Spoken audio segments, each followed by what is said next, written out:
नजिक यो हामी चाहिँ यो तपाईको यो राँगाको टाउको बनाइराखेको छौँ यतिखेर। यो अस्तिको दिन 25 गते भएको यो पञ्चौली बलिको राँगाको टाउको हामीसँग बाँकी थियो।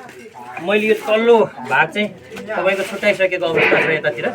अब म यो गिरी निकाल्ने अनि तपाईँको यो चाहिँ कानको जरा निकाल्ने हिसाबमा छु यहाँनिर। फर्स्टमा म चाहिँ यो तपाईँको चाहिँ यो सिङबाट सुरु गरिरहेको छु। हेर्नुहोस् यसरी काट्नुपर्छ यसलाई।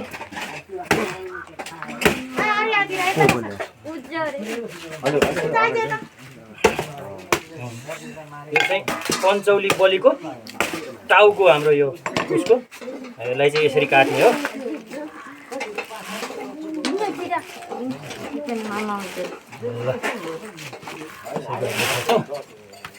तेस्रो दिनमा मात्रै झिक्नुपर्छ रे। यो चाहिँ पहिलाको यो धर्म संस्कृति अनुसार हामीले लिएर चढाइसके पछाडि यहाँ फुल अक्षता राखेर चढाइएको थियो। यो चाहिँ 3 दिन पछाडि मात्रै निकाल्ने।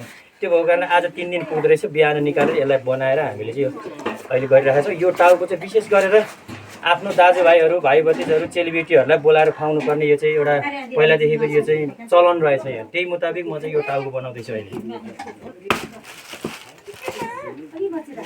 कत्रै पाराले बनाउँदैछु म। यो यसरी गरिरहेको छु। ल मैले यो पनि निकालेँ। ओके अब म यता जाँदैछु। यसलाई यो माथि राखेर दिपक भाइ होइन आयो यहाँसम्म त अन्त एकछिन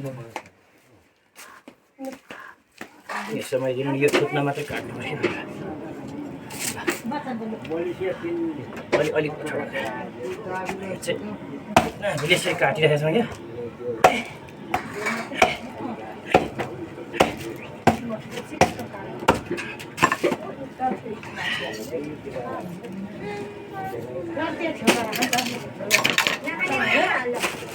टाउको यो भए पनि यो चाहिँ हुन्छ। अब यसलाई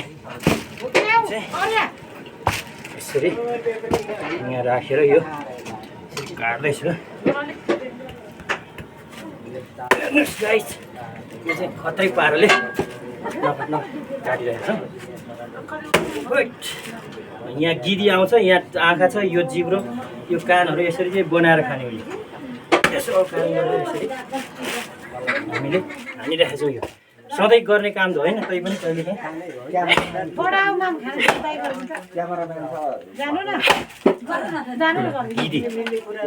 गिरी निक्लिसकेको छ।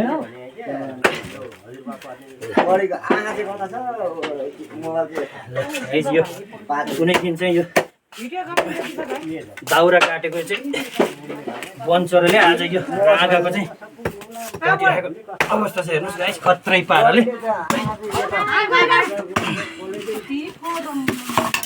ओके सकिएको अवस्था छ यो अहिले। म यसरी यसलाई बाउन लाउँछु। ल यहाँ चाहिँ के छ त ल हेर्नुहोस् ल यो गिरी छ होइन। दिपक भाइले देखाइराख्नु भएको छ। अब चट्ट यो गिरी निकाल्ने। हेर्नुहोस्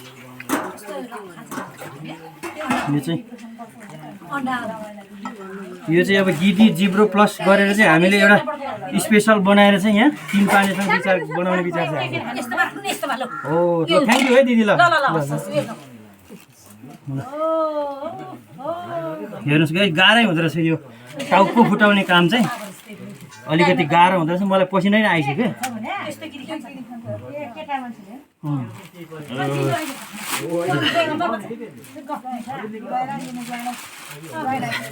अब म यसलाई फाइनल कटिङ हान्दैछु।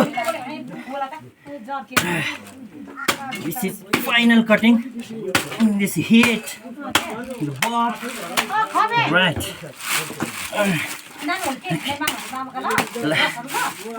Thank you. अहिलेलाई यति नै। अबको काममा म यो तपाईको चाहिँ यो कानको जरा निकाल्ने हो।